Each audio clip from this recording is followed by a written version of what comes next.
In the services business, it's so easy to say yes to everything, Oh, yeah. right? Like, and the customer is always right. And I mean, our name in and of itself kind of lends itself to obviously going above and beyond, Yeah. right? Like we're called Second Mile for a reason, but we continuously have to kind of say, hey, going the second mile doesn't mean doing more. It means Correct. doing it better. And so, I mean, yeah, focusing on priorities is so challenging. I mean, we have some kind of systems in place with our project management system where we can mark things as urgent, nice to have, and those types of things.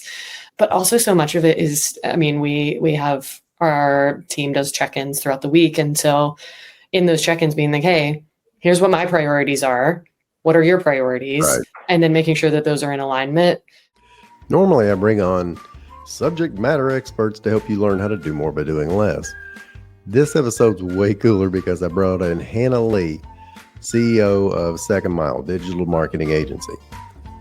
She's not going to talk to us about marketing. She has an actual 4-day work week. She's going to tell us how she made the decision, and better yet, exactly how she does it from the trenches. Take a listen in. This is really educational. Do more by doing less. With me, Charles Alexander, for small business owners, startups, and busy folks. How in the world did you get to a point where you decided that you were going to have a 4-day work week, and what made you think you could have such silliness? Yeah, I don't know what made us think that it was possible, but I'm glad that we were naive enough to think that we could pull it off, and then we did. Our journey with the 4-day work week started, I mean, quite a while ago, honestly. I want to say back in 2019, 2020. We originally started with half days on Fridays in the summer. Okay. It was kind of a slow evolution out of that. My business partner and I read what has now become kind of a really core book for our culture and kind of how we operate, called It Doesn't Have to Be Crazy at Work, by the co-founders of Basecamp, if anybody uses that as a project management system. That book really inspired us to say, hey, we need some seasonality to work, right? Growing up, you spend your whole life in kind of like this seasonal mentality of you have summers off and then you have a winter break and then you get into the workforce and it's like, goodbye, none of that exists anymore. No, it's just no nap time, nothing. No nap time, nothing. Yeah. We were like, we really want to take advantage of the summer and kind of create like a rhythm to our work. We started with half days in the summer. And then the next year we were like, got crazy enough to decide, hey, maybe we could push it a little bit further and just try Fridays off in the summer. And so that's kind of, it was a slow evolution, but it originally started with half days on Fridays. And then kind of, we got crazy enough to think that we could pull off a full day. The Basecamp guys, I want to say they wrote a book years ago called Rework, which was basically looked like everybody kept, you got to read. And picked it. I was like, man, this thing's a pamphlet with some pictures in it. But it helped me quite a bit because I'd always been big on telling people they got to create a business plan. And after reading, I was like, maybe I don't have to go that far with it. So, yeah, they're fantastic and really appreciate their approach to culture and work. In looking at doing that, the question, I'm always trying to help people create 4-day work week.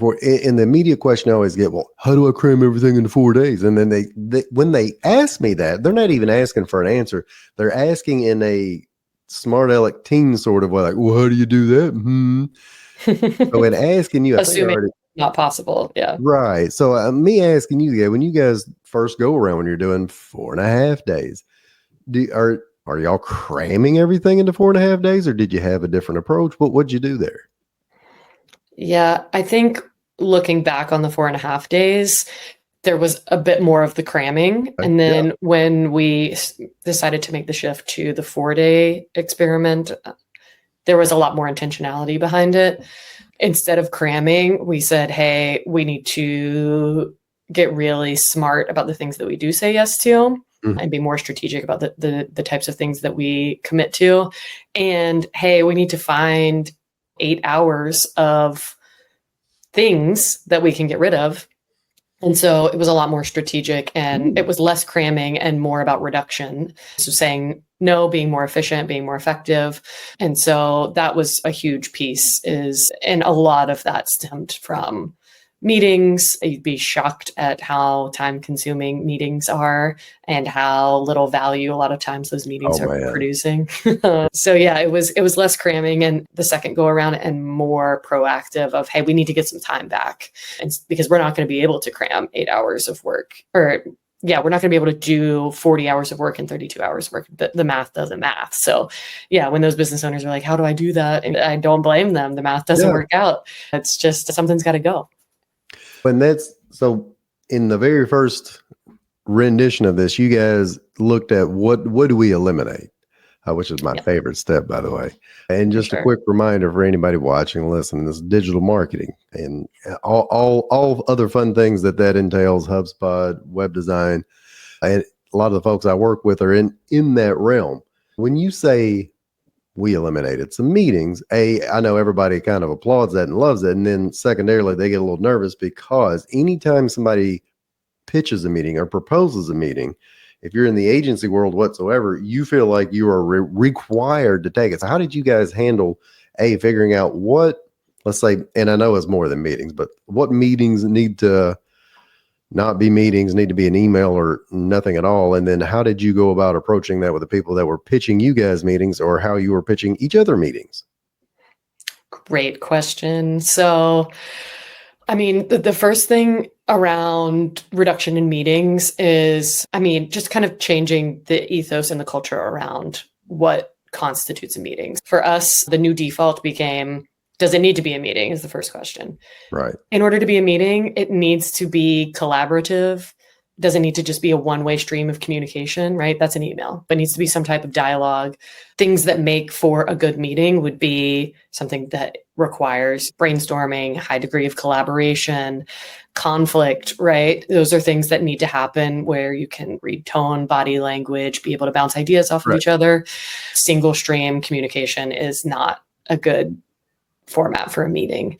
This is also pre-COVID when we started making a lot of these changes. I think that people post-COVID have advantages in that they've been navigating kind of some of this digital asynchronous communication. But the other thing is to leverage things like video recordings. And if you need a longer format to communicate information, but it's not going to be some type of dialogue, something like a screen share, screen recording is a great format.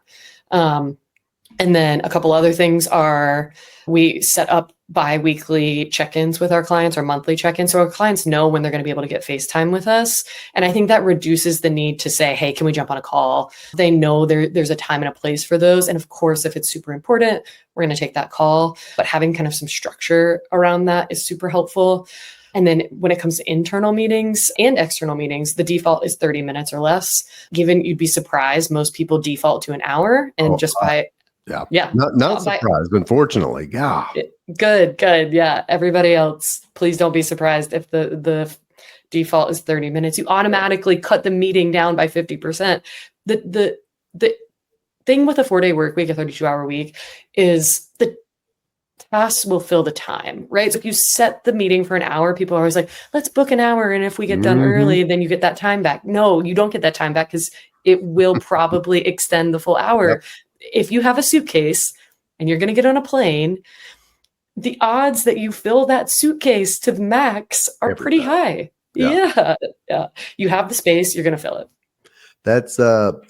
That's Parkinson's law at work. And that works in every aspect of our life. If your Christmas budget is whatever, $3,000, $4,000, $5,000, you're going to get to that point plus to go over. If you set your daily calorie limit at 2,000, you're going to go to 2,000 plus a hair go over.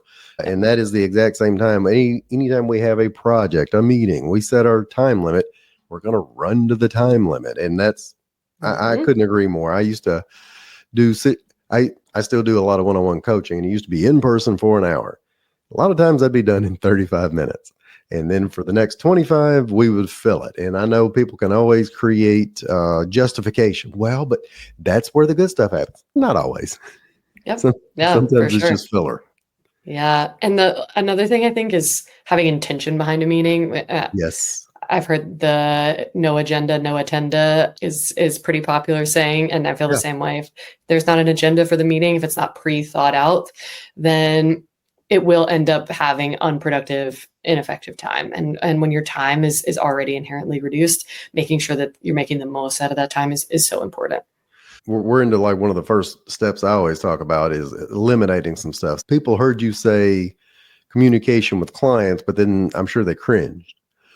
How do you limit meetings with clients? And I know we've talked about this and you gave a snippet of that a second ago. Can you go a little deeper into that?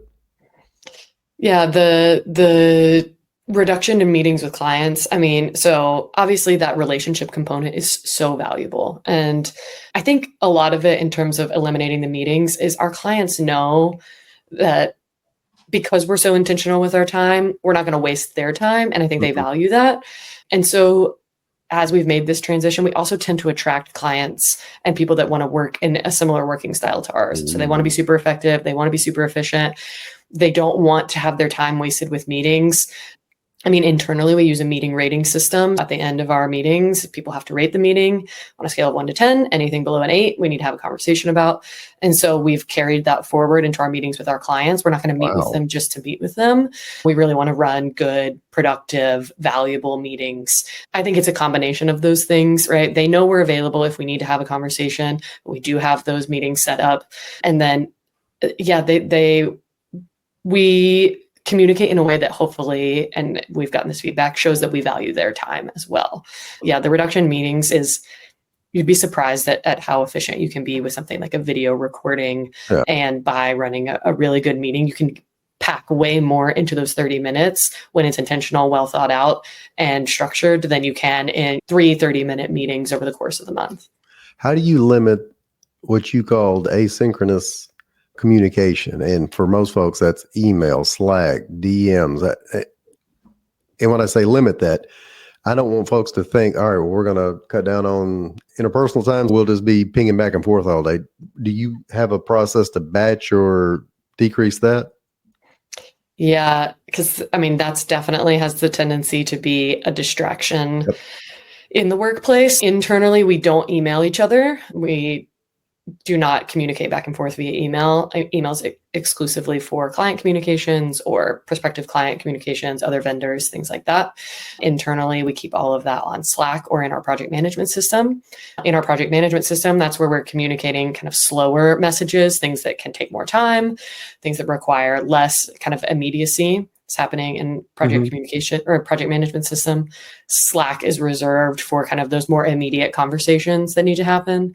Having kind of proper outlets helps. And then we're pretty big about having deep focus time where communications are off. And so people can get kind of that high value, deep work done. And then also really have strong pre and post working hours boundaries around things like push notifications. When people come into the organization, we have them go through and turn off push notifications for all of the platforms so that they aren't kind of pinging. They can resist the temptation to ping back and forth, always be getting distracted by Slack and things like that. Yeah, having those outlets and then also saying, hey, we're communicating when something's important. I think kind of creating that culture and those guardrails goes a long way. When doing that, you had mentioned having a certain boundaries, times off where you can do deep work. Great phrase, by the way. Cal Newport, love it, read it, reread it, written all into the margins like a crazy person. Yeah, and one of the big things I always try to get across to people, and I think you and I had our own conversation about it, is trying to find the top things that you should be working on, that only you should be working on, the priorities, not a to-do list, but the things that you need the 90-minute, the 2-hour blocks to do.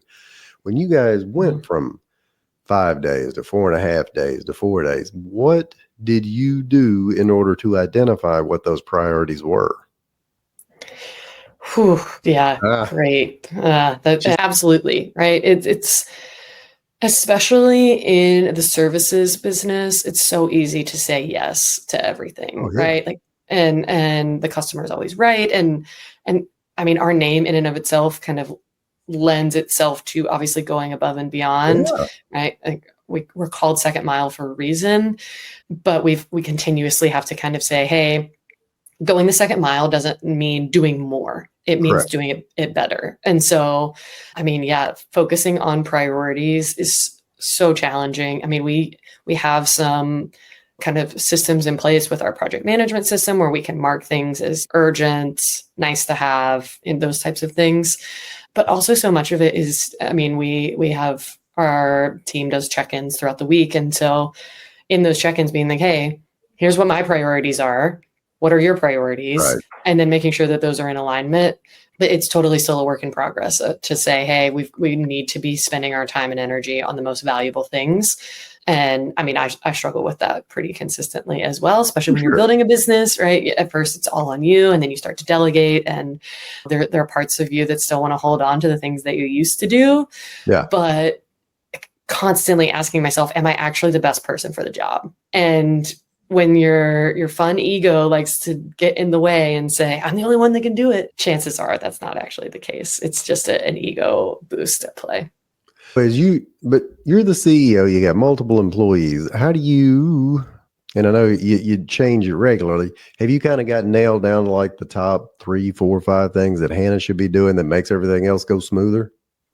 Yes. Most of what I should be doing is relationships, which whether that's coaching and building up our current team, creating new partnerships and new relationships with potential partners, potential clients. Much of what my job needs to be is relationships and vision and culture. Like without vision and culture, and if I take my eyes off of that prize, everything else starts to suffer. That's the biggest thing that we have to offer our clients, the best thing we have to offer our employees, and then the relationships that are inside of the organization, connected to the organization. That's kind of where I spend the majority of my time. And so if it doesn't fall into those buckets, it needs to be I also want to be really clear. There's a temptation with a 4-day work week to have this culture of no. And I think that there has to be a balance of it can't necessarily be no to everything. It just has to be is this mine to do? And if it is, does it need to be done right now? And so I continuously have to say, hey, I would love to be involved in that. That's not a priority for me right now. Can we look at pushing this out a week, a month, whatever? And then also sometimes when you do that, you'd be shocked to know that it's actually not a priority at all. And so there's kind of the gift of even just giving yourself the ability to say, is this mine to do? And can I think about it? I mean, inherently starts to uncover what's a priority as well. Yeah, that's exactly right. And even, looking at what you're talking about, so many people that might be watching, listening, say, well, I don't have a culture because it's just me and a couple of VAs. There's different points at which your priorities change. If you're still in a solopreneur mode, or maybe you just plan on staying there forever, a lot of what your priorities may be is still around relationships and developing culture, but more importantly might be leads and prospecting and nurturing and getting referrals, where you guys have gotten to a point where you have a lot of your marketing it's going well. I won't say it's streamlined or automated, but you have systems in place that you check on, that you tweak, that you make sure that are maintained. But once that's going and a pipeline is somewhat steady, the owner now goes into owner mode, and they're training and they're building culture and they're adding a zero, but they can't be in the business constantly networking and glad handing and trying to simply bring in more prospects. They're doing the things at the top level. Yep. Yeah. That's definitely, a challenge, and I think continues to be a challenge. But when you're operating out of kind of that unique skill set, or where you should be in the business based on where the business cycle is, I mean, you can kind of feel that energy and that flow of, hey, I'm spending my time in the places that are creating the most value. And then, if it's really, really hard, there's probably a reason that it's really, really hard. Yeah. And so you're probably not the best person for the job. And that's okay, right? Like there are people who that is their strength, or there are systems and tools and software that's exactly what they're designed to do. So resisting that urge to feel like you have to do it all, even if you are a solo, there's a lot of great systems that you can implement outside of yourself as well.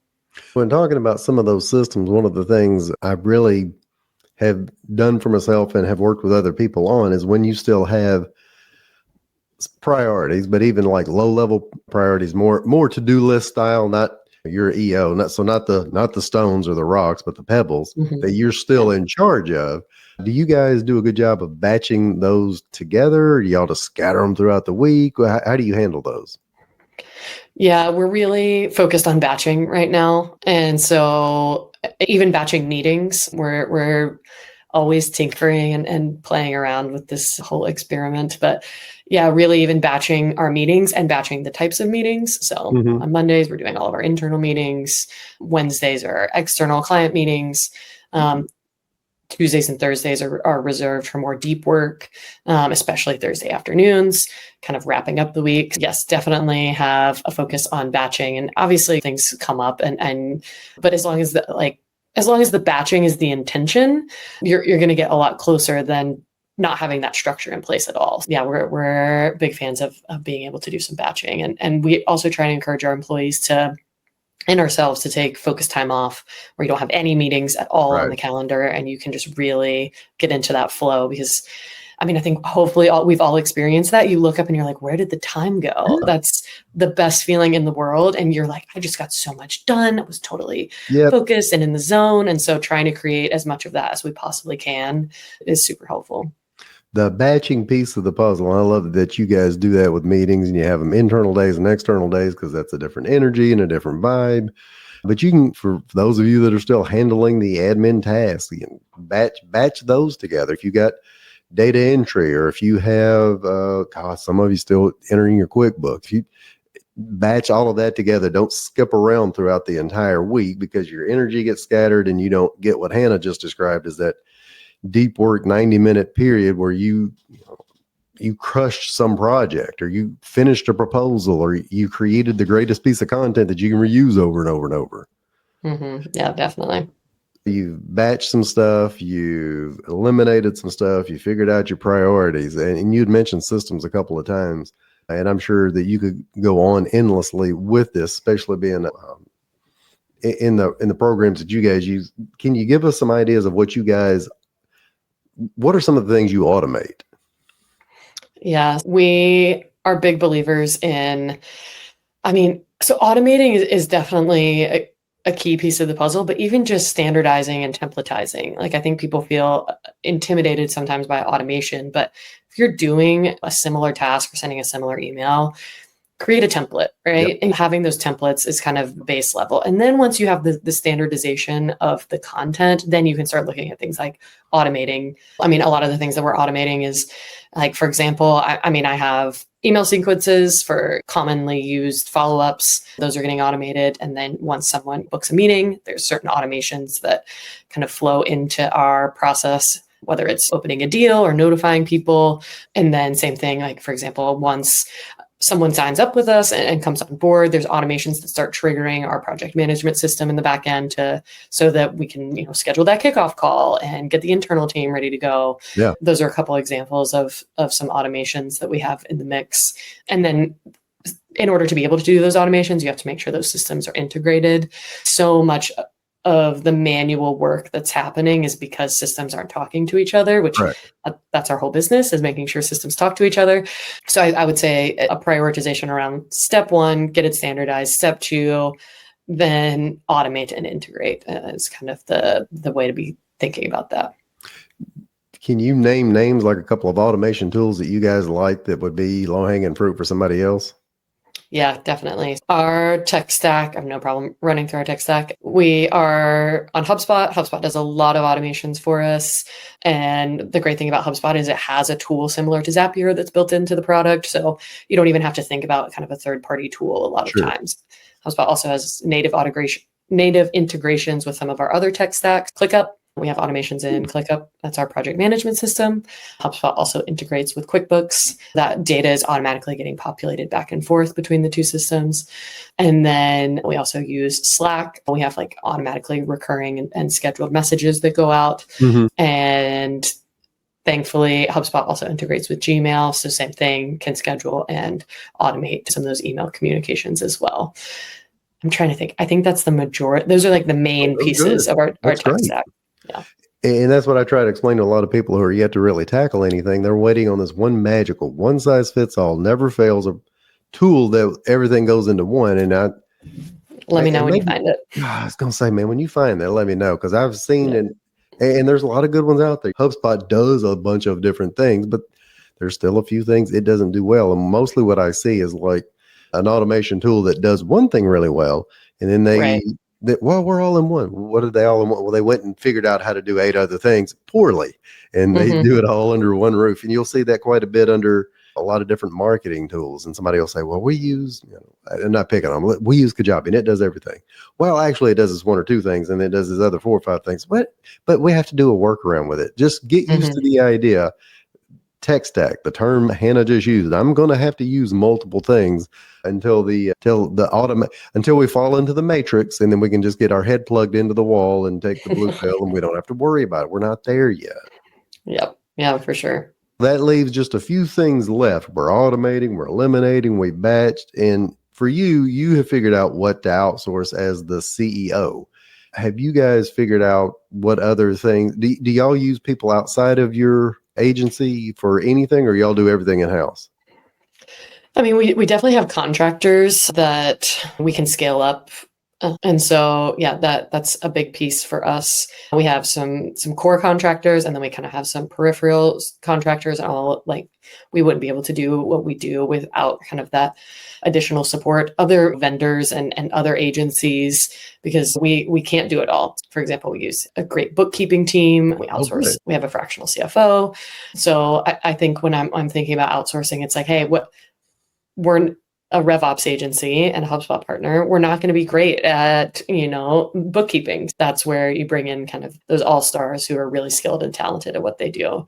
And it takes them 10 minutes to do what it's going to take you an hour and a half to do. And I think that's the hardest part about building a business, especially if you are kind of bootstrapping it, is at first you are doing everything because you want to save money. And it's great to know how to do those things. It's like in math class, you learn how to do long division because you'll never have a calculator in your pocket. I say it with air quotes. It's good to know how to do some of those things, but eventually paying for someone else's expertise is so valuable. Yeah, definitely outsource things that are not in kind of our core skill set or our service offerings. All right. We're down to 4 days. We've prioritized, we've batched, we've automated, we've delegated, we've eliminated. And I've started to reverse engineer this when I work with people, because I have figured out that if they don't have a goal in mind or things they actually do with their time off, that it won't stick. Now that you've done that, what are you doing with your time that is now yours? Yeah, the time that's yours is incredidible, especially before the 4-day work week catches on. It's kind of this secret free day. I play a lot of pickleball. And pickleball enthusiast. Yeah. The pickleball is key, mental health and exercise, all those fun things. But yeah, I totally agree. Having something that's set aside on that day off is so helpful to say, hey, I want to be on the golf course over here. I want to play pickleball, or I want to just spend time with my kid. Not even I want to spend time with my kid. I want to pick them up or take them to school. Like something like that that's like time bound, I think is so helpful. Yeah, I'm playing pickleball. I'm traveling a lot. Yeah, you are. Yeah, and you get kind of those extra free weekends, or that's a day that you can travel. I mean, I can work remotely, so I can use the Friday to travel to a location and then get to dive in. So really taking advantage of the day off for sure. And I try to explain to people that I say, let's come up with that on the front end. And people will say same thing. I want to spend time with family and friends and travel. It's like, great. Now that we've got that locked in, as we start going through these other steps, when you decide to take a meeting that you shouldn't take, check email one more time, or do an extra task, that's fine. You're allowed to do that. But now we know less pickleball time. Less pickleball time. You're going to have to twist my arm. Yeah, then she's not doing that. And then somebody else like, all right, you can do that, but you're not going to pick Ava up from school. You're not taking Lane to basketball. You're not taking Lily to voice. Like, that's the trade you made. Or rather, that's the trade you allowed somebody else to make for you. This customer that you've been wanting to fire demanded we meet at 5 p.m. Well, you can say no. But either way, that's another podcast for a different day. So look, that's a fast and furious 30 minutes. Hannah is tackling this thing and has done it. Where would you suggest somebody else get started? I think in terms of getting started, the first thing to do is kind of go through the meetings. If you have a really heavy meeting schedule, say, hey, can this be shorter? Yeah. I mean, the first thing is, do we need it at all? Or can this be shorter? Or can we reduce the frequency with which we meet, right? Even something as simple as we're meeting every day or we're meeting every week. Can we shift that cadence a little bit more and then create some structures on the back end to kind of augment and supplement that? I would say that's a great place to start, and get a project management or CRM tool, ideally both. Something that can keep you organized and on top of things and help you determine those responsibilities. Game changer for sure. I always ask folks this, and it's going to be harder to ask you because I always, say, hey, what's something you should be doing less of? And you're already kind of at that point. Is there anything else you need to be doing less of? Yeah, for sure. I need to be doing less. I still have a hard time turning down some of the like sales administration aspect of what we do. I enjoy kind of keeping an eye on those things and being involved in that because it helps me get a better sense of kind of predicted revenue and things like that. But need to say no, need to do less of that, need to empower our awesome RevOps specialists that we have on our team to be doing that for me. So guilty as charged. And if you do less of that, what will that let you do more of? It would definitely let me do more of the relationship building and spending more time with our team, spending more time with our clients and prospective clients. Yeah, that's very high up on my priority list, is to do less of that. Good deal. That'll let her play a little more pickleball. Yeah, exactly. Hannah, how can somebody find you, connect with you? Yeah, I'm pretty active on LinkedIn. So Hannah Collins Lee with Second Mile, and would love to connect. And then if you go to thesecondmile.com, that's where you can learn more about us and our team and kind of some of the 4-day work week things that we're doing. Yeah, happy to connect. Fantastic, Hannah. That's a lot of information, short period of time. Thank you so much, and you have an awesome day. Thanks, you too. Don't take off just yet. I've created a new program just for you, helping overworked entrepreneurs create their very own 4-day work week in 90 days or less. Look, if you'd rather spend more time with family, friends, traveling, exercising, having the time to do what you want instead of, putting out never-ending fires, tackling another to-do list, and checking email at 9 p.m., then go to my website, yourcharlesalexander.com. If you've created the income you want but don't have the time freedom you deserve, then this is for you. And as always, if you don't, an angel may actually